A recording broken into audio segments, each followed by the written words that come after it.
मैं मन से आप लोगों की क्षमा मांगता हूं कि मैं आपकी भाषा गारो भाषा में नहीं बोल रहा, इसलिए आप मुझे क्षमा करेंगे, इसका मुझे विश्वास है।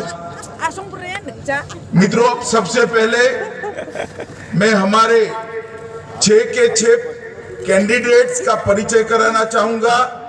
नॉर्थ तुरा से एडम संगमा अगर आगे आओ एडम। साउथ तुरा से बर्नार्ड मराक, आगे आइए बर्नार्ड। सोंगसेक से श्री थॉमस मराक, आगे आइए थॉमस जी। राजबाला से बाकुल होजांग, आगे आइए। दोदेंगेरी से ब्रेन मराक, आगे आइए। और विलियम नगर से रत्नांग मोमिन तुम भी आगे आओ भाई। मैं आज अपील करने आया हूं, हमारे 5 प्रत्याशियों को मोदी जी की टीम का हिस्सा बनाइए, प्रधानमंत्री की टीम का हिस्सा बनाइए और गारो हिल के विकास के दरवाजे खोल दीजिए। आप बताओ, ये 5 प्रत्याशियों को आप जिताओगे क्या? अरे जोर से बोलो, जिताओगे? आप सभी का धन्यवाद। मित्रों, आज मेघालय के चुनाव होने बैठे भैया, मेघालय के चुनाव होने वाले हैं। मेघालय का इलेक्शन, इसमें बीजेपी पार्टी हमारे सभी 60 की 60 और 60 सीट इस बार हम कंटेस्ट कर रहे हैं और ऐसी आशा के साथ कर रहे हैं कि भारतीय जनता पार्टी एक मजबूत पार्टी बनकर यहां पर उभरेगी। मित्रों, मेघालय में जैसे ऋतुराज सिन्हा ने कहा, 50 साल से केवल और केवल करप्शन हो देश भर में। फ्रॉम 2014 टू 2023 मोदी जी के नेतृत्व में बहुत विकास हो रहा है। डेवलपमेंट हर घर तक, हर गांव तक पहुंचा है, मगर दुख की बात है मेघालय में नहीं पहुंचा है। मैं आपको विश्वास दिलाता हूं, बीजेपी को एक मजबूत पार्टी बनाइए, एक स्ट्रांग पार्टी बनाइए। मेघालय में करप्शन को हम समाप्त कर देंगे, हमेशा के लिए समाप्त। मित्रों, ये डबल इंजन जो सरकार होती है, राज्य में भी बीजेपी की मजबूत ताकत और केंद्र में बीजेपी की सरकार, ये दोनों मिलते हैं। मेघालय गवर्नमेंट और इंडियन गवर्नमेंट, ये दोनों इकट्ठा होते हैं तो डेवलपमेंट को कोई रोक नहीं सकता। अभी मोदी जी ढेर सारी योजना भेजते हैं, ढेर सारी स्कीम भेजते हैं, मगर मेघालय आते आते वो सारी स्कीम अदृश्य हो जाती है, मेघालय के नागरिकों तक नहीं पहुंचती है। मोदी जी ने भेजा हुआ हर पैसा मेघालय के नागरिक के लिए खर्च करना है, तो ये जरूर ही है कि यहां पर एक स्ट्रांग भारतीय जनता पार्टी बनाई जाए। और इसीलिए चुनाव के पहले हमने गठबंधन तोड़कर ये निर्णय किया है कि इस बार भारतीय जनता पार्टी मेघालय की सभी 60 सीटों पर चुनाव लड़ेगी और एक मजबूत पार्टी बनकर बाहर आएगी। इसमें गारो हिल के मतदाताओं का मैं आशीर्वाद मांगने आया हूं। आपके सपोर्ट के बगैर ये हो नहीं सकता है। मित्रों, मेघालय के अंदर जिस प्रकार से भ्रष्टाचार हुआ, इसका स्केल पूरे भारत में कहीं पर नहीं दिखाई पड़ता। सबसे ज्यादा करप्ट स्टेट में से आज किसी को नंबर देना पड़ता है तो बड़े दुख के साथ मेघालय को देना पड़ता है। ये यहाँ की सरकार की नाकामी है। मेघालय एनर्जी कॉरपोरेशन लगभग बंद होने के कगार पर आ गया है। अभी ऋतुराज जी कहते थे 24 घंटा बिजली, 24 आवर इलेक्ट्रिसिटी, मगर मेघालय एनर्जी कॉरपोरेशन अगर नहीं चलेगा तो 24 आवर इलेक्ट्रिसिटी आपके घर में नहीं पहुंचती। और अगर आप सरकार नहीं बदलते, बीजेपी को मजबूती के साथ इलेक्शन में जिताते नहीं है, तो मेघालय एनर्जी कॉरपोरेशन नहीं चल सकेगा।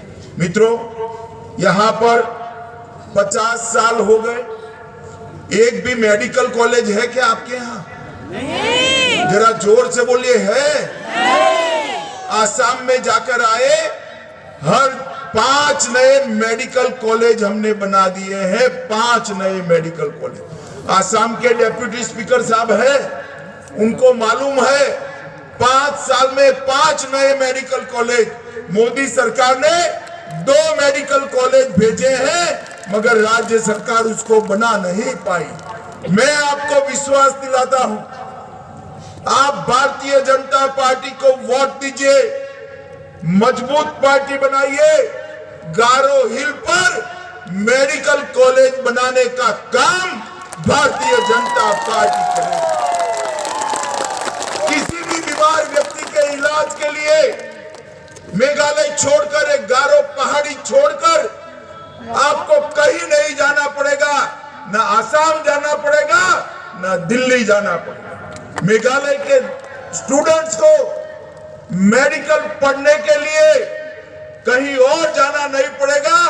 मेघालय का बच्चा, मेघालय का स्टूडेंट गारो में और शिलोंग में दोनों जगह मेडिकल की पढ़ाई कर पाए, ऐसी व्यवस्था ये भारतीय जनता पार्टी करेगी। मेघालय की बेटियां, हमारी बहनें अच्छी नर्स बन सकती है। मेडिकल कॉलेज आएगा तो इसके साथ नर्सिंग फैसिलिटी भी और बढ़ेगी, और मेघालय की बच्चियां दिल्ली, मुंबई, अहमदाबाद सब जगह नर्स बनकर मेघालय को समृद्ध बनाने का काम करेगी। मित्रों, हम वादा किया है कि पूरे भारत में सारी एजुकेशन व्यवस्था को हम स्थानीय भाषा में करेंगे। मैं आज कहकर जाता हूं, प्राइमरी, सेकेंडरी और हायर एजुकेशन, ये सभी कोर्सेज गारो भाषा के अंदर चालू करने का काम ये भारतीय जनता पार्टी। और इससे हमारे युवाओं को, हमारे बच्चों को अपनी भाषा में पढ़ने का, सोचने का और अपनी शक्ति को संचित करने का एक मौका मिलेगा। ये काम केवल और केवल भारतीय जनता पार्टी कर सकती है। मित्रों, यहां की राज्य सरकार की लापरवाही के कारण, मिसमैनेजमेंट के कारण 2022-23 में डेफिसिट 1849 करोड़। इतने छोटे से राज्य के अंदर ये डेफिसिट क्यों होती है? क्योंकि भ्रष्टाचार हो रहा है। और मित्रों, मैं आज भी आरबीआई का एक रिपोर्ट का आपको कहना चाहता हूं कि आरबीआई की रिपोर्ट के अनुसार मेघालय भारत में सबसे कम गति से डेवलप होने वाला राज्य बना है। सबसे कम गति, सबसे स्लो तरीके से मेघालय का डेवलपमेंट हो रहा है। मैं आपको विश्वास दिलाता हूं, गारो हिल के मतदाता हमें आशीर्वाद दे, मेघालय को नॉर्थ ईस्ट में सबसे 1 नंबर का राज्य बनाने का काम भारतीय जनता पार्टी करेगी। मित्रों, मैं आज कहना चाहता हूं, हमने खासी और जैंतिया क्षेत्र में और यहां पर भी तुरा में एक आईटी पार्क बनाने का निर्णय किया है। एक SEZ एक्सपोर्ट के लिए आर्थिक क्षेत्र बनाने का निर्णय किया है। और एमएसएमई के लिए 100 करोड़ रुपया भाजपा की बनने वाली सरकार आपके उत्थान के लिए, इकोनॉमिकल डेवलपमेंट के लिए खर्च करेगी। ये बहुत बड़ी बात है। मित्रों, आज बेहतर कनेक्टिविटी करने के हमारे सारे प्रयास विफल गए हैं। मेघालय में उड़ान योजना के तहत 16 रूट्स का हवाई सेवा का संचालन हो रहा है, परंतु ये बहुत कम है। इसको और बढ़ा सकते हैं और किसान भाइयों के लिए, फार्मर्स के लिए कनेक्टिविटी की सुविधा भी भारतीय जनता पार्टी की सरकार करेगी, जिससे मेघालय के ऑर्गेनिक सब्जियां, वेजिटेबल्स और फ्रूट पूरे विश्व में जाने की संभावना बनेगी। इसका एक्सपोर्ट हो पाएगा और हमारा फार्मर बहुत अच्छे मुनाफे के साथ वेजिटेबल और फ्रूट्स की खेती करेगा। मित्रों, नरेंद्र मोदी सरकार ने 8 साल में मेघालय में नेशनल हाईवे के निर्माण के लिए 5000 करोड़ रुपया, 5000 करोड़ रुपीस खर्च किए और इसके पहले 40 साल में 5000 करोड़ खर्च नहीं हुआ। 50 साल का काम एक और मोदी जी का 8 साल का काम दूसरी ओर 5000 करोड़ रुपया हमने हाईवे के लिए खर्च किया है। 8 साल में मेघालय के अंदर नेशनल हाईवे के अलावा ग्रामीण सड़क, प्रधानमंत्री ग्रामीण सड़क योजना के तहत 20 साल में बनी, इससे ज्यादा हमने बनाई।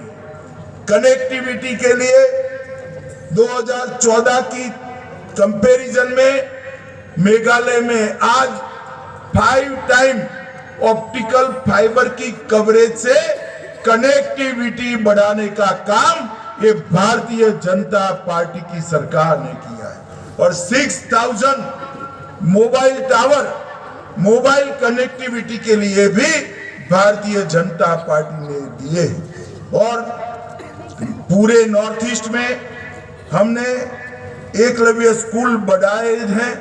सिर्फ मेघालय में 39 एकलव्य रेसिडेंशियल स्कूल गरीब बच्चों के लिए बढ़ाने का काम भारतीय जनता पार्टी की सरकार ने किया है और हमने पीएम डिवाइन योजना चालू की। प्रधानमंत्री जी ने नॉर्थ ईस्ट के विकास के लिए कोई कसर नहीं छोड़ी।